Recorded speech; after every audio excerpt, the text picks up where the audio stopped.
Hallo Leute, ich zeige euch heute, wie ihr bei eurem Unified Controller ein Backup einstellen könnt, beziehungsweise das automatische Backup konfigurieren könnt.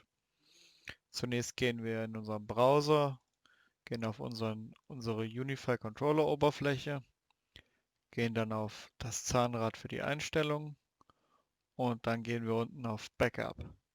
Hier gibt es mehrere Auswahlmöglichkeiten. Standardmäßig ist das automatische Backup aus und das wollen wir uns jetzt einmal anschauen. In meinem Fall habe ich das täglich auf 6 Uhr gestellt. Der macht 7 Sicherungen und danach löscht er die jeweils älteste und legt dann immer wieder neue an.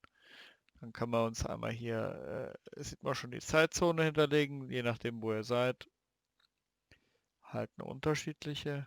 Dann sieht man hier auch wieder Datenspeicherdatum in Tagen, maximal 30 Tage.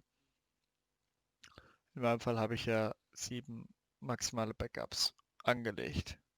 So, dann haben wir hier jede Stunde, jeden Tag, einmal die Woche, einmal im Monat oder einmal jährlich.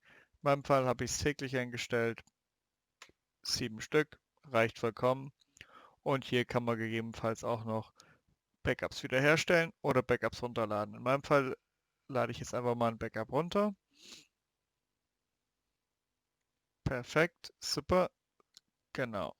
Das wäre jetzt einmal die komplette Config des Unified Controllers. Zusätzlich könnt ihr die später, falls ihr mal einen neuen aufsetzt, einfach die Datei hochladen und wiederherstellen. Zusätzlich, wenn ihr einen Unified Controller neu einrichtet, fragt er ob man ein Backup wiederherstellen will. Das heißt, darüber immer ein Backup runterladen.